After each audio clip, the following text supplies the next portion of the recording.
Hello friends, welcome to my channel Sonia Hindi club. कल हमने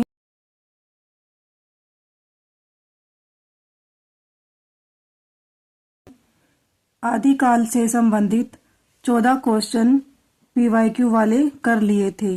आज हम उससे आगे बात करते हैं। क्वेश्चन 15, आदिकाल के अंतर्गत सरहप्पा, लोइप्पा आदि कवि किस साहित्य से संबंध है? रासो साहित्य, जैन साहित्य, सिद्ध साहित्य, लौकिक साहित्य। आंसर हो जाएगा सिद्ध साहित्य। जो भी सिद्ध साहित्य में शामिल है उनकी पहचान ये है, उनके नाम के पीछे पा मिलेगा, जैसे सरहप्पा, लोइप्पा, डोंगीप्पा, इस तरह से। सिद्ध साहित्य वज्र यानी सिद्धों के द्वारा रचा गया साहित्य है। इनका संबंध बौद्ध धर्म से है। ये भारत के पूर्वी भाग में सक्रिय थे। इनकी संख्या 84 मानी गई है। सिद्ध 84, नाथ 9। इस तरह से आप याद कर सकते हैं, सिद्ध 84, नाथ 9। और ये किस भाग में थे? भारत के पूर्वी भाग में थे। और किस धर्म से संबंधित थे? बौद्ध धर्म से संबंधित थे। इनमें कौन कौन है? सरहप्पा, शबरप्पा, लोइप्पा, डोंबिप्पा, कुकुरिप्पा आदि प्रमुख है। जो सरहप्पा है प्रथम सिद्ध कवि थे। राहुल सांकरतायन ने इन्हें हिंदी का प्रथम कवि माना है। महत्वपूर्ण बिंदु है ये कि सरहप्पा को प्रथम कवि किसने माना है? राहुल सांकरतायन ने। साधना अवस्था से निकली सिद्धों की वाणी चर्या गीत कहलाती है। इसमें महासुखवाद द्वारा ईश्वरत्व की प्राप्ति पर बल दिया गया है। सिद्ध साहित्य में लोइप्पा सर्वश्रेष्ठ माने जाते हैं। नेक्स्ट क्वेश्चन है, निम्नलिखित काव्य धारा में से कौन सी काव्य धारा भक्ति काल के अंतर्गत नहीं आती है? राम भक्ति काव्य धारा, रासो काव्य धारा, ज्ञानाश्रयी काव्य धारा, कृष्ण भक्ति काव्य धारा। जो ये तीनों है, राम भक्ति, ज्ञानाश्रयी, कृष्ण भक्ति, ये तीनों ही भक्ति काल में शामिल है। लेकिन जो रासो काव्य धारा है वो हमें पता है किस में है? आदिकाल में है। तो आंसर क्या हो जाएगा? रासो काव्य धारा।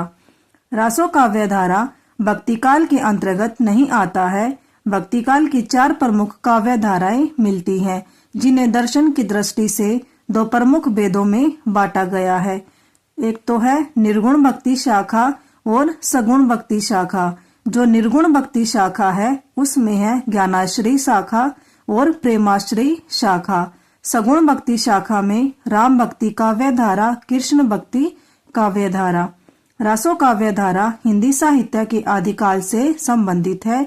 इसमें अधिकतर वीर गाथाएं ही हैं जो डिंगल भाषा में लिखी गई है।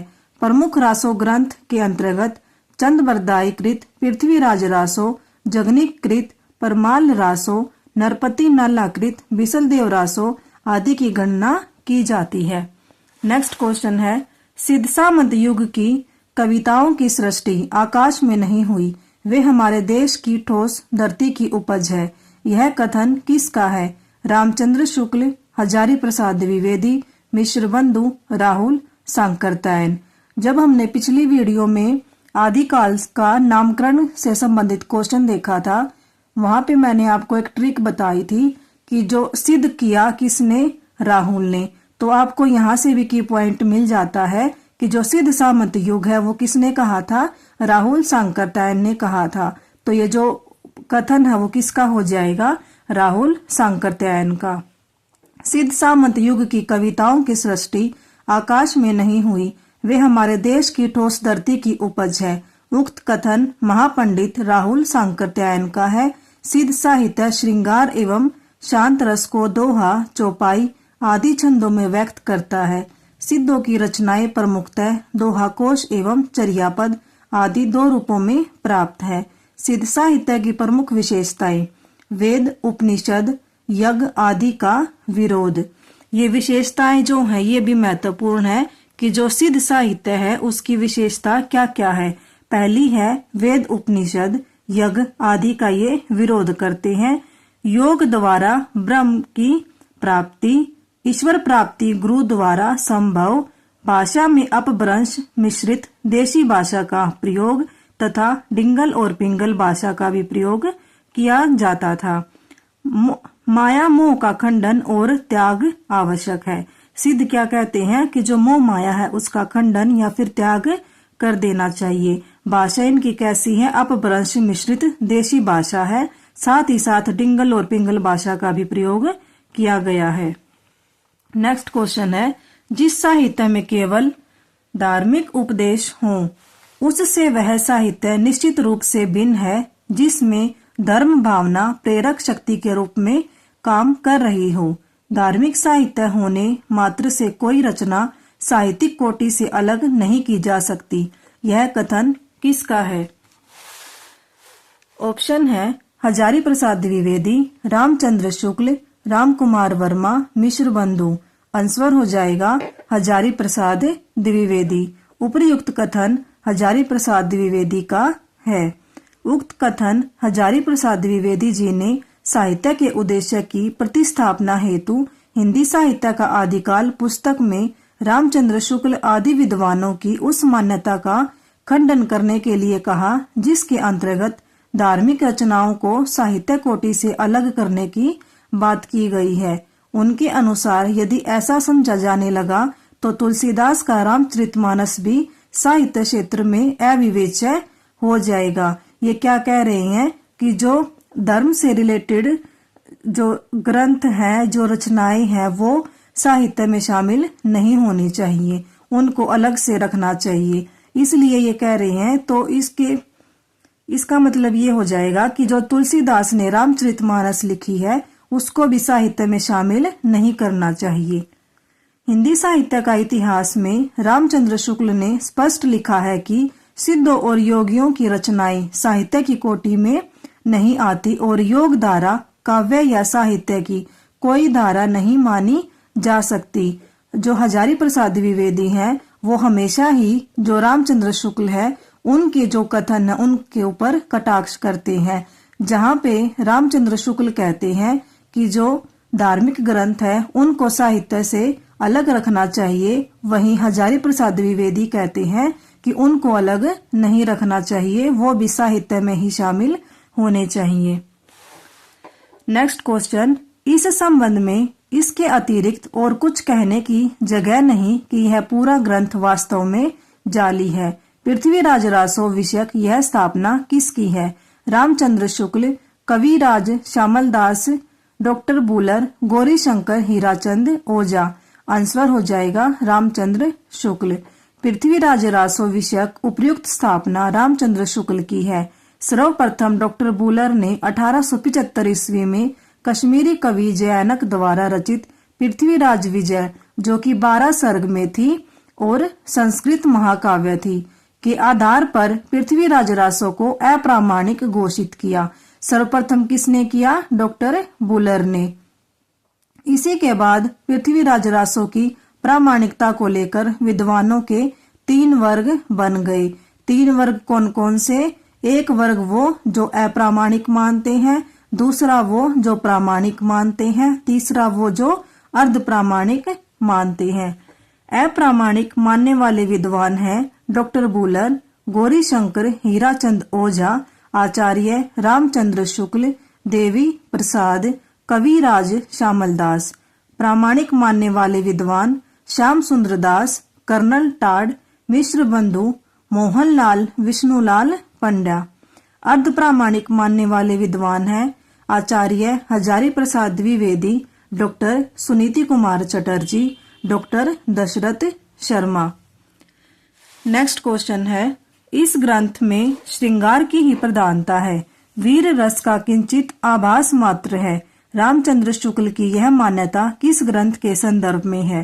पृथ्वीराज रासो, बिसलदेव रासो, खुमान रासो, विजयपाल रासो। आंसर हो जाएगा बिसलदेव रासो। इस ग्रंथ में श्रृंगार की ही प्रधानता है, वीर रस का किंचित आभास मात्र है। रामचंद्र शुक्ल की यह मान्यता बिसलदेव रासो के संदर्भ में है। अपने ग्रंथ हिंदी साहित्य का इतिहास 1929 ईस्वी के आदिकाल के प्रकरण 3 में देश भाषा काव्य उपशीर्षक के अंतर्गत शुक्ल जी मानते हैं कि नरपति नल्ला कवि विग्रहराज चतुर्थ का समकालीन था। कदाचित यह राजकवि था। इसने बिसल देव रासो नामक एक छोटा सा ग्रंथ लिखा है जो वीर गीत के रूप में है। बिसल देव रासो में 4 खंड है। नाला इस बिसल देव रासो में जैसा कि होना चाहिए था, न तो उक्त वीर राजा की ऐतिहासिक चढ़ाइयों का वर्णन है, न उसके शौर्य पराक्रम का। इस प्रकार इस ग्रंथ में श्रृंगार की ही प्रधानता है, वीर रस का किंचित आभास मात्र है। रचना है पृथ्वीराज रासो। किस कवि कौन है? चंद वरदाई। बिसल देव रासो कवि नरपति नला। खुमान रासो दलपति विजय। विजयपाल रासो नल सिंह। क्वेश्चन 21 है, वे सांप्रदायिक शिक्षा मात्र है, अंतः शुद्ध साहित्य की कोटि में नहीं आ सकती। सिद्धोनाथों योगियों की रचनाओं के विषय में यह किसका मत है? George Grierson, doctor Nagendra, Ramchandra Shukla, Mishra Bandhu. Answer हो जाएगा रामचंद्र शुक्ल। वे सांप्रदायिक शिक्षा मात्र हैं, अंतः शुद्ध साहित्य की कोटि में नहीं आ सकती। सिद्धों नाथों योगियों की रचनाओं के विषय में यह मत आचार्य रामचंद्र शुक्ल का है। आचार्य रामचंद्र शुक्ल का मानना है कि सिद्धों नाथों और योगियों की रचनाएं तांत्रिक विधान, योग साधना, आत्मनिग्रह, भीतरी चक्रों, अंतर्मुख साधना के महत्व इत्यादि की सांप्रदायिक शिक्षा मात्र है। जीवन की स्वाभाविक अनुभूतियों और दशाओं से उनका कोई संबंध नहीं है, अतः वे शुद्ध साहित्य के अंतर्गत नहीं आती। उनको उसी रूप में ग्रहण करना चाहिए जिस रूप में ज्योतिष, आयुर्वेद आदि के ग्रंथ। नेक्स्ट क्वेश्चन है, राउलवेल के विषय में कौन सा तथ्य सही नहीं है? इसके रचयिता रोड़ा नामक कवि माने जाते हैं। सेकंड, यह मूलतः एक शिलांकित रचना है। यह गद्य पद मिश्रित चंपू काव्य है। इसमें राउल नामक नायक का शौर्य वर्णन है। इम्पोर्टेंट है क्वेश्चन, आंसर हो जाएगा इसमें राउल नामक नायक का शौर्य वर्णन है। यह जो तथ्य है वो गलत है, बाकी के जो है वो ठीक है। दिए गए तथ्यों में राउलवेल के विषय में इसमें राउल नामक नायक का शौर्य वर्णन है, तथ्य सही नहीं है। राउलवेल यह 10वीं सदी ईस्वी के कवि रोड़ा की कवि रचना मानी जाती है, जिसका सर्वप्रथम प्रकाशन डॉक्टर बयानी ने भारतीय विद्या पत्रिका में करवाया। यह एक शिलांकित कृति है। जिन शिलाओं पर यह लिखी गई थी वह मध्य प्रदेश के मालवा क्षेत्र दार जिले से प्राप्त हुई है और वर्तमान में मुंबई के प्रिंस ऑफ वेल्स संग्रहालय में सुरक्षित रखी गई है। यह हिंदी का प्रथम चंपू काव्य। चंपू काव्य कौन से होते हैं? जो गद्य और पद दोनों में मिश्रित हों मानी जाती है। इसकी नायिका राउल है, जिसके नक्शिक सौंदर्य का वर्णन मिलता है। इसमें 7 नायिकाओं का नक्शिक सौंदर्य वर्णन भी मिलता है। नेक्स्ट क्वेश्चन है, इतिहासकारों द्वारा मान्य हिंदी का प्रथम कवि को सुसंगत कीजिए। शिव सिंह सेंगर, राम कुमार वर्मा, राहुल सांकृत्यायन, गणपति चंद्र गुप्त। इधर स्वयंभू, सरहपा, शालिभद्र सूरी, पुष्पदंत। मैंने आपको ट्रिक बताई थी कि जो पुष्प हैं वो किस को अर्पित करते हैं? हम शिव जी को करते हैं। तो शिव सिंह सेंगर ने किसको माना है? पुष्पदंत को। राम कुमार ने स्वयं को माना है। आप इस तरह याद रख सकते हैं कि जो राम कुमार है उन्होंने स्वयं को माना है और जो राहुल सांकृत्यायन है उन्होंने सरहपा को माना है। गणपति चंद्र गुप्त ने शालिभद्र सूरी को माना है। इसका आंसर हो जाएगा डी। हिंदी के प्रथम कवि को स्वीकारने के संबंध में इतिहासकारों के विविध मत। प्रस्तोता और प्रथम कवि मिश्र बंधु, शिव सिंह सेंगर, इन्होंने माना है पुष्पदंत या फिर पुष्य और पुंड। डॉक्टर राम कुमार वर्मा ने स्वयं यानी कि स्वयंभू। डॉक्टर नगेंद्र और राहुल सांकृत्यायन ने सरहपा। गणपति चंद्र गुप्त ने शालिभद्र सूरी को। हजारी प्रसाद द्विवेदी ने अब्दुल रहमान को। जयदेव सिंह माता प्रसाद गुप्त ने गोरखनाथ को। चंद्रधर शर्मा गुलेरी ने राजा मुंज को। नेक्स्ट क्वेश्चन है, कौन सा विकल्प सम्मिलित नहीं है? श्रावकाचार, नेमिनाथ रास, भरतेश्वर बाहुबली रास, रेवंत गिरी रास। श्रावकाचार, देवसेन, नेमिनाथ रास, सुमति गणी, भरतेश्वर बाहुबली रास, शालीभद्र सूरी, रेवंत गिरी रास, जिंदरम सूरी। आंसर हो जाएगा डी। बाकी के जो ये हैं वो ठीक है। दिए गए विकल्पों में रेवंत गिरी रास, जिंदरम सूरी सम्मिलित नहीं है। रेवंत गिरी रास विजय सेन सूरी का काव्य ग्रंथ है। कवि एवं रचना का सही सम्मेलन इस तरह है। श्रावकाचार जो रचना है वो है देवसेन की। नेमिनाथ रास है सुमति गणी की। भरतेश्वर बाहुबली रास है शालीभद्र सूरी की। रेवंत गिरी रास है विजय सेन सूरी की। नेक्स्ट क्वेश्चन है, सरहपा से संबंधित कौन सा तथ्य सही नहीं है? वे सिद्ध साहित्य के प्रारंभकर्ता थे। दोह कोश उनकी प्रसिद्ध रचना है। उनकी भाषा सर्वत्र सीधी सरल मानी जाती है। उन्होंने अंत साधना पर जोर देते हुए पंडितों को फटकार लगाई है। आंसर हो जाएगा सी। दिए गए तथ्यों में से ये तथ्य उनकी भाषा सर्वत्र सीधी सरल मानी जाती है सही नहीं है। सरहपा सिद्ध साहित्य के प्रारंभकर्ता माने जाते हैं। राहुल सांकृत्यायन इन्हें हिंदी का प्रथम कवि मानते हुए इनका समय 8वीं शताब्दी माना है। इनका मूल नाम राहुल भद्र था। ये पाल शासक धर्मपाल के समकालीन थे। दोहा कोश इनकी प्रसिद्ध रचना है। किनकी? सरहपा की। दोहा कोश को पढ़ने से कभी कभी यह भ्रम हो सकता है कि इन कविताओं में सपाट बयानी है, लेकिन इनका अर्थ सरल नहीं है। साधारण प्रतीत होने वाले दोहों के भीतर शास्त्रीय अर्थ छिपा हुआ है। नेक्स्ट क्वेश्चन है, शंकराचार्य के बाद इतना प्रभावशाली और इतना महिमान्वित महापुरुष भारतवर्ष में दूसरा नहीं हुआ।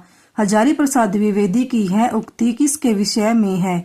सरहपा, गोरखनाथ, रामानंद, तुलसीदास। आंसर हो जाएगा गोरखनाथ। शंकराचार्य के बाद इतना प्रभावशाली और इतना महिमान्वित महापुरुष भारतवर्ष में दूसरा नहीं हुआ। हजारी प्रसाद द्विवेदी की यह उक्ति गोरखनाथ के संबंध में है। गोरख जगायो जोग, भक्ति भगायो लोग। ये उक्ति किसने कही है गोरखनाथ के बारे में? तुलसीदास जी ने। सिद्ध संप्रदाय का विकसित और परिवर्तित रूप ही नाथ संप्रदाय है। नाथ एक विशेष वेशभूषा धारण करते थे, जिसमें मेखला, श्रृंगी, गुदड़ी, खप्पर, कर्ण मुद्रा, झोला आदि होते थे।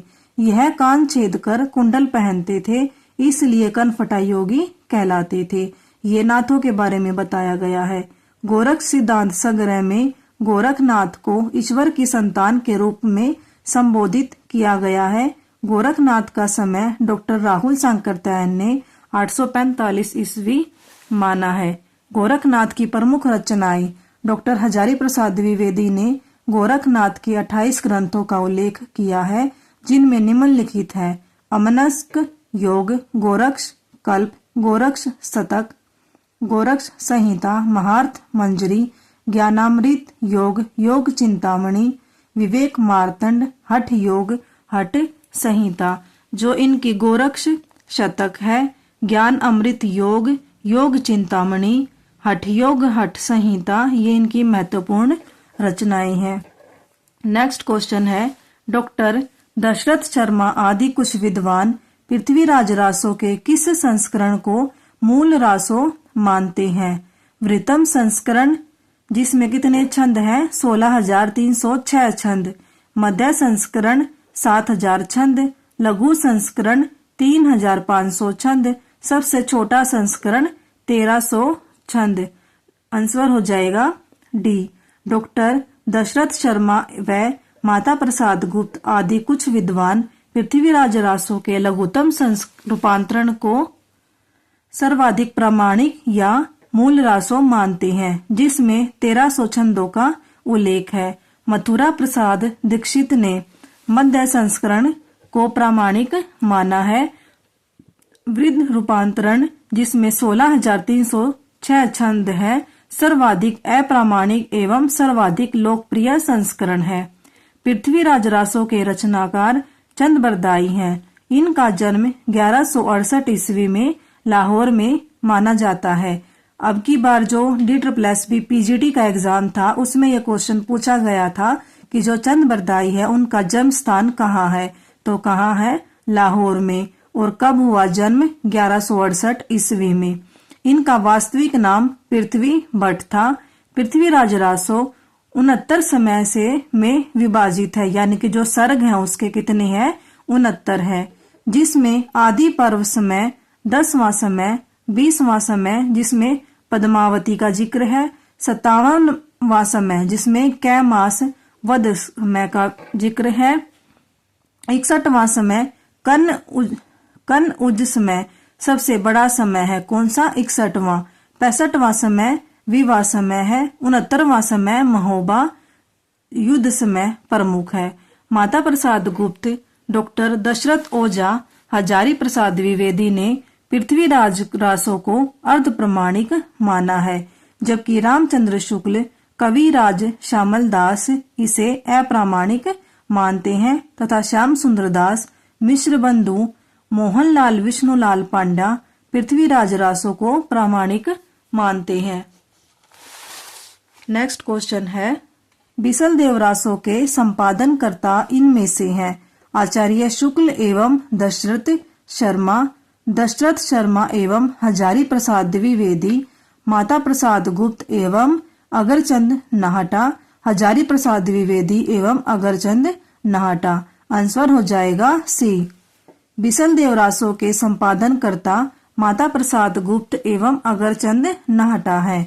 बिसलदेव रासो 14वीं शती विक्रमी के रचनाकार नरपति नाला है। यह सुप्रसिद्ध रचना 4 खंडों में विभाजित है। प्रथम खंड में मालवा नरेश के भोज परमार की पुत्री राजमती से सांबर नरेश बिसलदेव के विवाह का वर्णन है। द्वितीय खंड बिसलदेव के राजमती से रूठकर उड़ीसा चले जाने से संबंधित है। तृतीय खंड में राजमती का विरह वर्णन है और चतुर्थ खंड में भोजराज द्वारा पुत्री राजमती को वापस ले आना तथा बिसलदेव के द्वारा राजमती को चित्तौड़ वापस लाने का वर्णन है।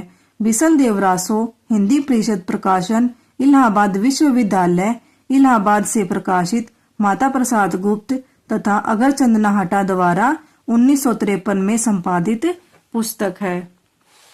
नेक्स्ट क्वेश्चन है, आदिकालीन कवि अमीर खुसरो विषयक कौन सा तथ्य सही नहीं है? उनकी पहेलियां, मुकरियां और दो सुखने हिंदी साहित्य में प्रसिद्ध है। उनकी रचनाओं में खड़ी बोली काव्य भाषा बनने का प्रयास कर रही थी। उन्होंने जनजीवन के साथ घुल मिलकर काव्य रचना की है। उनका लक्ष्य जनता को धर्म उपदेश देना मात्र था। आंसर हो जाएगा डी कि उनका लक्ष्य जनता को धर्म उपदेश देना मात्र था। यह जो तथ्य है वो सही नहीं है। अमीर खुसरो का जन्म सन 1253 ईस्वी में आधुनिक एटा उत्तर प्रदेश के पटियाली गांव में माना जाता है। इनका जो जन्म स्थान है वो ज्यादातर एग्जाम में पूछा गया है कि इनका अमीर खुसरो का। इनकी पहेलियां, मुकरियां और दो सुखने हिंदी साहित्य में प्रसिद्ध हैं। इन्हें खड़ी बोली का प्रथम कवि माना जाता है। इन्हें तूती ए हिंद या हिंद का तोता कहा जाता है। इन्हें सितार के आविष्कार का श्रेय दिया जाता है।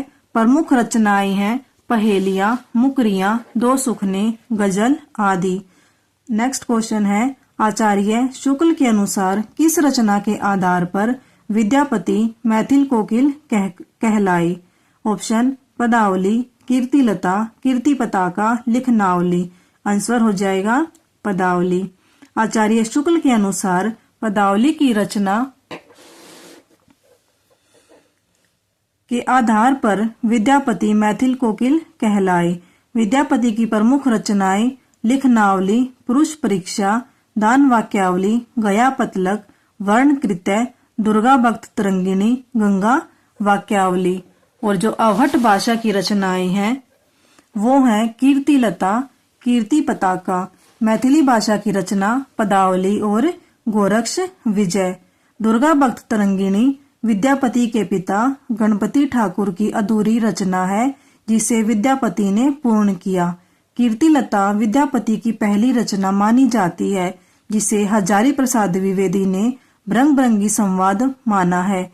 विद्यापति की पदावली की भाषा मैथिली है जो एक गीति काव्य है। सूर्यकांत त्रिपाठी निराला ने पदावली के श्रृंगारिक पदों की मादकता को नागिन की लहर कहा है। इसी रचना के आधार पर विद्यापति को मैथिल कोकिल कहा जाता है। विद्यापति की अन्य उपाधियां अभिनव, जयदेव, राजा शिव सिंह द्वारा प्रदत्त, कवि शेखर, खेलन कवि, वैसंधि के कवि, कवि कंठहार, दशावदान। यहाँ पर हमारे 30 क्वेश्चन जो हैं आदिकाल से रिलेटेड समाप्त होते हैं। Thank you.